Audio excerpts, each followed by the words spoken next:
Hello friends, welcome to my channel simple BN BPSC. आज हम करने वाले हैं मॉडर्न हिस्ट्री, जो कि 41वीं बीपीएससी से लेकर 69वीं बीपीएससी में पूछे गए मॉडर्न हिस्ट्री के प्रीवियस ईयर क्वेश्चन। इससे पहले हमने ऑलरेडी 540 क्वेश्चन मॉडर्न हिस्ट्री से संबंधित कर लिए हैं, जो कि आपके प्रीवियस ईयर क्वेश्चंस हैं। और इसमें भी जो है ये पार्ट 19 है। इससे पहले ऑलरेडी 18 पार्ट्स अपलोड हो चुके हैं मॉडर्न हिस्ट्री बीपीएससी नामक प्लेलिस्ट में। इसी में अपलोड कर दिया गया है इसी चैनल में। चैनल को अभी तक आपने सब्सक्राइब नहीं किया है तो चैनल को सब्सक्राइब कर लीजिए। शुरू करते हैं आज का वीडियो। हर पार्ट में हम 30 प्रश्न लेकर आते हैं। इस पार्ट में भी आपको 30 प्रश्न मिलेंगे। शुरू करते हैं। हमारा प्रश्न है, नीचे दो वक्तव्य दिए गए हैं जिनमें एक कथन ए और दूसरा कारण आर है। दोनों को ध्यानपूर्वक पढ़े। कथन ए, राष्ट्रीय स्वयंसेवक संघ 1942 के भारत छोड़ो आंदोलन से पृथक रहा। कारण आर, इसका विचार था कि इस आंदोलन से भारत की स्वतंत्रता में देर होगी। उपरोक्त दोनों वक्तव्यों के संदर्भ में निम्नलिखित में कौन सही है। देखिए, आपको ऑप्शन दे दिया गया है ए बी सी डी। इनमें चूज करना होगा कौन जो है सत्य है। आप अच्छे से पढ़ लीजिए। कथन में दिया गया है कि राष्ट्रीय स्वयंसेवक संघ 1942 के भारत छोड़ो आंदोलन से पृथक रहा। कारण आर में दिया गया है कि इसका विचार था कि इस आंदोलन से भारत की स्वतंत्रता में देरी होगी। देखिए, इसका करेक्ट आंसर हो जाएगा ऑप्शन कथन ए सही है कि राष्ट्रीय स्वयंसेवक संघ जो है भारत छोड़ो आंदोलन से पृथक रहा था, अलग रहा था। लेकिन कारण जो है ये गलत दिया गया है, क्योंकि इसका विचार ऐसा नहीं था कि इस आंदोलन से भारत की स्वतंत्रता में देरी होगी। इसलिए करेक्ट आंसर आपका हो जाएगा ऑप्शन सी। ए सत्य है परंतु आर असत्य है। अगला प्रश्न देखते हैं। भारतीय राष्ट्रीय सेना इंडियन नेशनल आर्मी की स्थापना किस वर्ष में हुई। आपके ऑप्शन है 1940, 1941, 1942, 1943। करेक्ट आंसर हो जाएगा आपका ऑप्शन सी।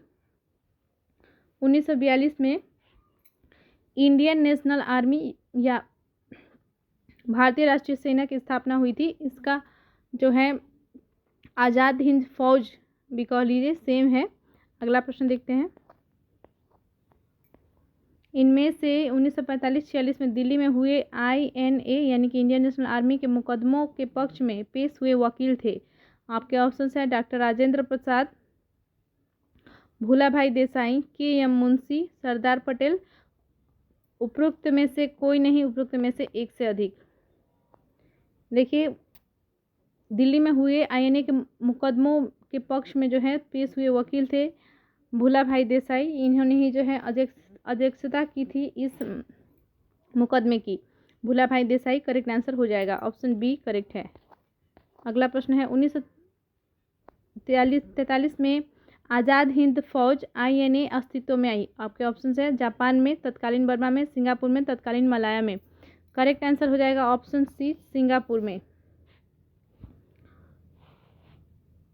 अगला प्रश्न है,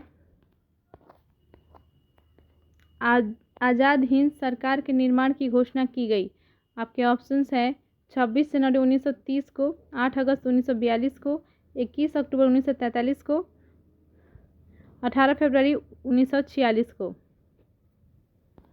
करेक्ट आंसर हो जाएगा ऑप्शन सी, 31 अक्टूबर 1943 को।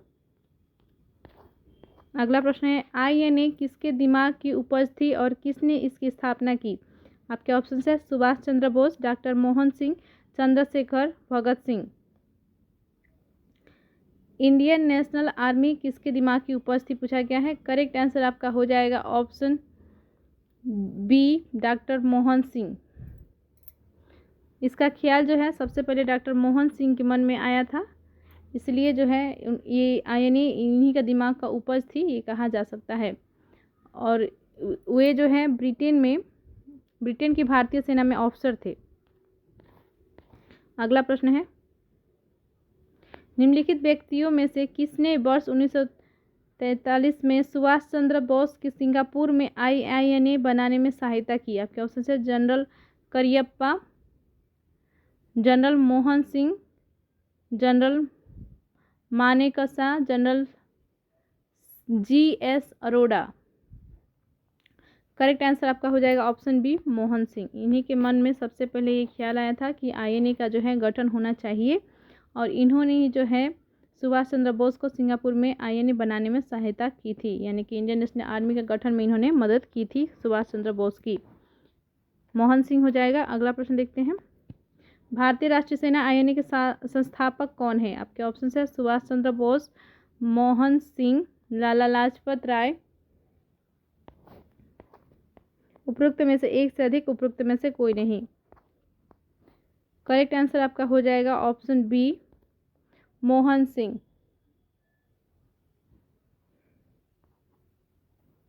मोहन सिंह करेक्ट आंसर हो जाएगा। अगला देखते हैं, फॉरवर्ड ब्लॉक की स्थापना किसने की? ऑप्शन है सुभाष चंद्र बोस, राजेंद्र प्रसाद, भगत सिंह, बी आर अम्बेडकर। फॉरवर्ड ब्लॉक की स्थापना जो है किया था सुभाष चंद्र बोस ने। करेक्ट आंसर आपका हो जाएगा ऑप्शन ए। इन्होंने जो है कांग्रेस छोड़ने के पश्चात मार्च 1939 में फॉरवर्ड ब्लॉक की स्थापना की थी, 1939 में। अगला प्रश्न है, फॉरवर्ड ब्लॉक किसके द्वारा स्थापित किया गया था? ऑप्शन है सरदार सिंह जी राणा, सुभाष चंद्र बोस, जयप्रकाश नारायण, लक्ष्मी सहगल, उपरोक्त में से कोई नहीं, उपरोक्त में से एक से अधिक। करेक्ट आंसर आपका हो जाएगा सुभाष चंद्र बोस। जैसा कि अभी हमने पिछले प्रश्न में डिस्कस किया इसके बारे में, फॉरवर्ड ब्लॉक की स्थापना जो है 1939 में 1939 में हुई थी और इसकी स्थापना की थी सुभाष चंद्र बोस ने। अगला प्रश्न है, सुभाष चंद्र बोस के नाम से पहले सम्मान सूचक नेताजी किस देश में जोड़ा गया? आपके ऑप्शन है Bharat, Italy, Germany, Japan. Correct answer आपका हो जाएगा option C, Germany. Subhash Chandra Bose के नाम के पहले सम्मान सूचक नेताजी किस देश में जोड़ा गया, ये पूछा गया आपसे। तो इन्हें जो है नेताजी कह कर भी जो है जाना जाता था। सुभाष चंद्र बोस को नेताजी के नाम से ये प्रसिद्ध हैं और इन्हें जो है जर्मनी में जो है ये सम्मान सूचक नेताजी नाम इनका पड़ा था, जोड़ा गया था। अगला प्रश्न है, सच्चिदानंद सिन्हा किसके साथ जुड़े थे? ऑप्शन है भारत छोड़ो आंदोलन, दांडी मार्च, सविनय अवज्ञा आंदोलन, इनमें से किसी के साथ नहीं। करेक्ट आंसर हो जाएगा आपका ऑप्शन डी, इनमें से किसी आंदोलन से जो है ये नहीं जुड़े थे, बल्कि इनको जो है 9 दिसंबर 1946 की संविधान सभा की पहली बैठक में अस्थायी अध्यक्ष के रूप में चुना गया था। उसके बाद से जो है स्थायी अध्यक्ष के रूप में राजेंद्र प्रसाद को चुना गया था। करेक्ट आंसर इसका हो जाएगा ऑप्शन डी, इनमें से किसी के साथ नहीं जुड़े थे। अगला प्रश्न है, अखिल भारतीय फॉरवर्ड ब्लॉक की स्थापना के लिए सुभाष चंद्र बोस से कौन जुड़े और आईएनए आंदोलन के साथ भी जुड़े रहे? आपके ऑप्शंस हैं जयप्रकाश नारायण, बैकुंठ शुक्ला, सीलभद्र याजी, राम नारायण प्रसाद। उपरोक्त में से कोई नहीं, उपरोक्त में से एक से अधिक। करेक्ट आंसर आपका हो जाएगा सीलभद्र याजी।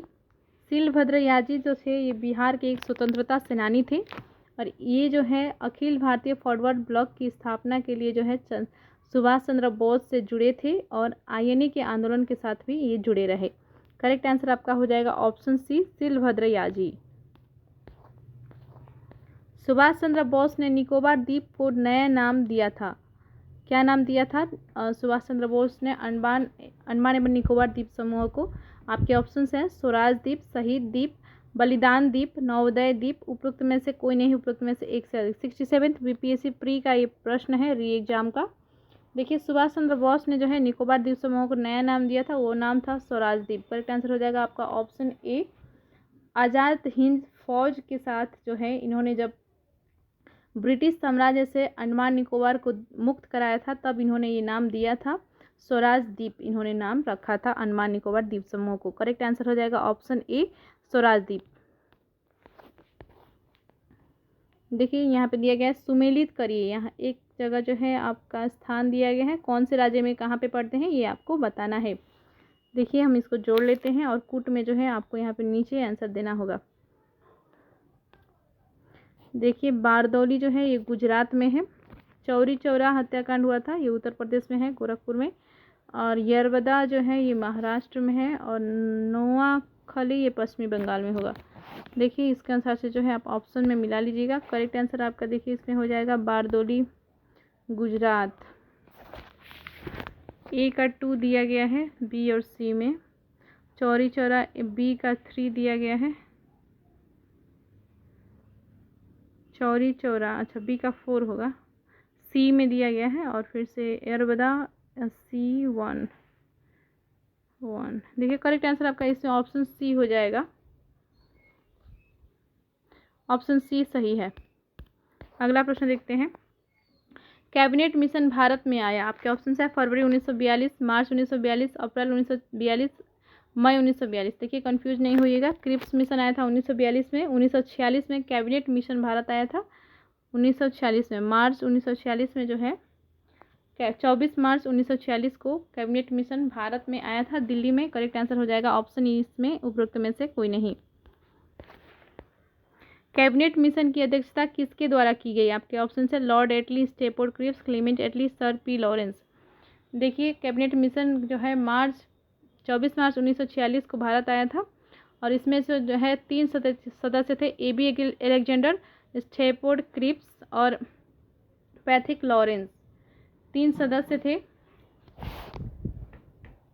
और इसका अध्यक्षता की थी सर पी लॉरेंस ने, यानी कि पैथिक लॉरेंस ने। करेक्ट आंसर आपका हो जाएगा ऑप्शन डी।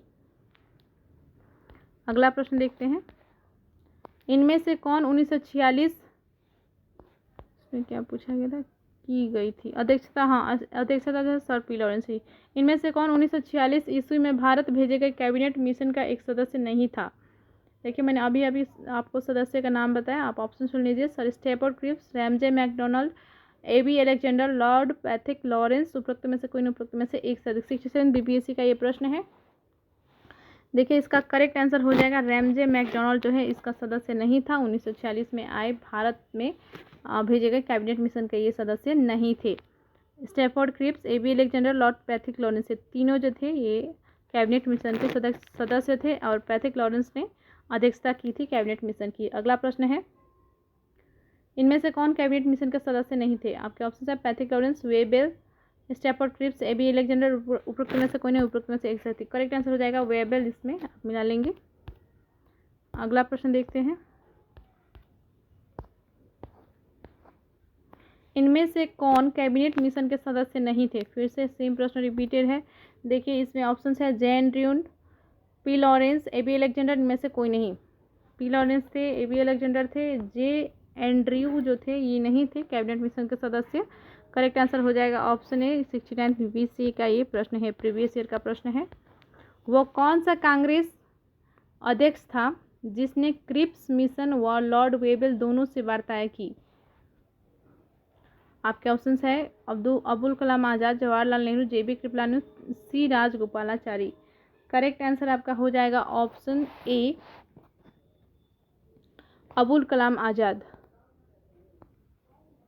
अबुल कलाम आज़ाद ने जो है ये 1940 से लेकर 1946 तक जो है ये कांग्रेस का अध्यक्ष रहे थे और इन्होंने जो है वार्ता की थी लॉर्ड वेबल और क्रिप्स मिशन दोनों से। अगला प्रश्न है।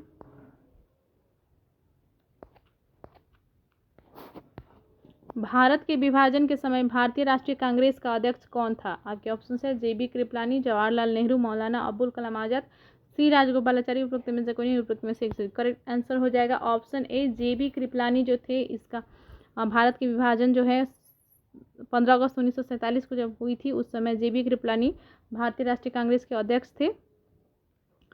और देखिए मौलाना अबुल कलाम आज़ाद जो ये थे ये 1946 तक ही अध्यक्ष रहे। 1940 से लेकर 1946 तक ही ये सदस्य रहे थे और नवंबर 1947 तक जो है जे.बी. कृपलानी भारतीय राष्ट्रीय कांग्रेस का अध्यक्ष थे। और उसके बाद से जो है इन्होंने जब इस्तीफा दे दिया उसके बाद से डॉक्टर राजेंद्र प्रसाद को अध्यक्ष बनाया गया था कांग्रेस का। करेक्ट आंसर ऑप्शन ए है। अगला प्रश्न देखते हैं। वर्ष 1947 में भारतीय राष्ट्रीय कांग्रेस के अध्यक्ष थे? देखिए सेम प्रश्न रिपीटेड है, जे.बी. कृपलानी करेक्ट आंसर हो जाएगा।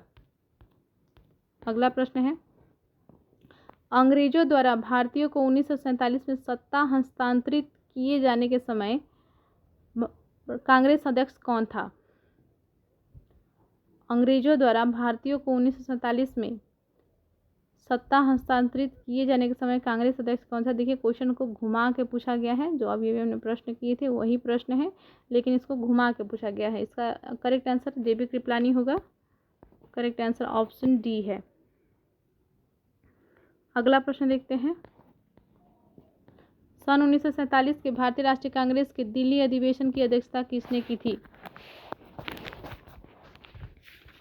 सन 1947 के भारतीय राष्ट्रीय कांग्रेस के दिल्ली अधिवेशन की अध्यक्षता किसने की थी। आपके ऑप्शन है जेबी कृपलानी, राजेंद्र प्रसाद, अबुल कलाम आज़ाद और जवाहरलाल नेहरू।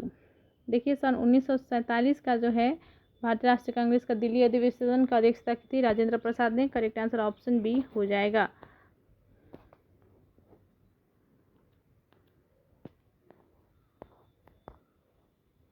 अगला प्रश्न है। इलाहाबाद में संपन्न कांग्रेस कार्यकारिणी समिति की बैठक अप्रैल मई 1942 में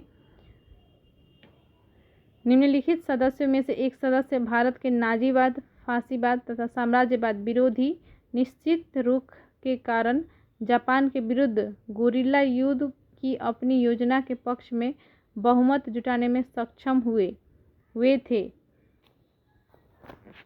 आपके ऑप्शंस है सुभाष चंद्र बोस, सरोजनी नायडू, मौलाना आज़ाद, जवाहरलाल नेहरू। करेक्ट आंसर आपका हो जाएगा इसका option D, Jawaharlal Nehru. Correct answer हो जाएगा। अगला प्रश्न है। नागरिक सेवाओं के लिए प्रतियोगी परीक्षा प्रणाली का सिद्धांत स्वीकार किया गया। आपके ऑप्शन से 1833 में, 1853 में, 1858 में, 1882 में। करेक्ट आंसर आपका हो जाएगा 1853 के एक्ट में जो है ये नागरिक सेवाओं के लिए प्रतियोगी परीक्षा प्रणाली का सिद्धांत को स्वीकार किया गया था। देखिए इसमें जो है 24 सदस्य थे इस एक्ट के तहत, और इसमें से जो है 6 सदस्य को क्राउन को चुनना था और बाकी जो है वो परीक्षा के तहत, प्रतियोगी परीक्षा के तहत जो है सदस्य बन सकते थे। करेक्ट आंसर हो जाएगा ऑप्शन बी, 1853 के एक्ट में ऐसा सिद्धांत लाया गया था। अगला देखते हैं। निम्नलिखित में से किस अधिनियम के तहत लॉर्ड कॉर्नवालिस को अपनी काउंसिल के फैसलों को रद्द करने का अधिकार मिला था। आपके ऑप्शन है रेगुलेटिंग एक्ट, 1786 का एक्ट, 1793 का चार्टर एक्ट, 1813 का चार्टर एक्ट। करेक्ट आंसर हो जाएगा ऑप्शन बी, 1786 का एक्ट के तहत जो है 1786 का एक्ट के तहत जो है लॉर्ड कॉर्नवालिस को अपनी काउंसिल के फैसलों को रद्द करने का अधिकार मिला था।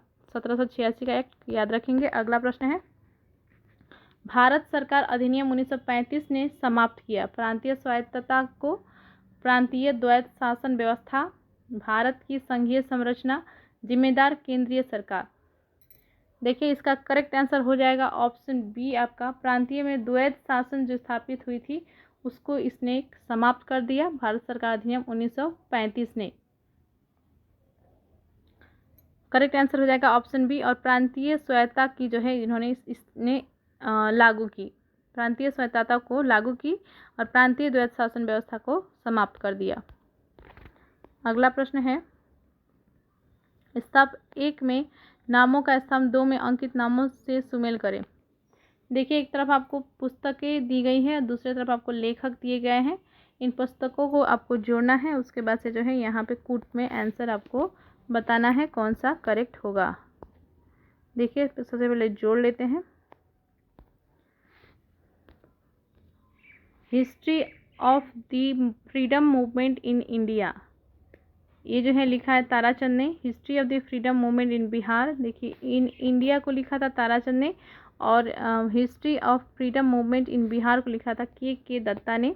करेक्ट आंसर आपका हो जाएगा ऑप्शन ई, इसका ई हो जाएगा।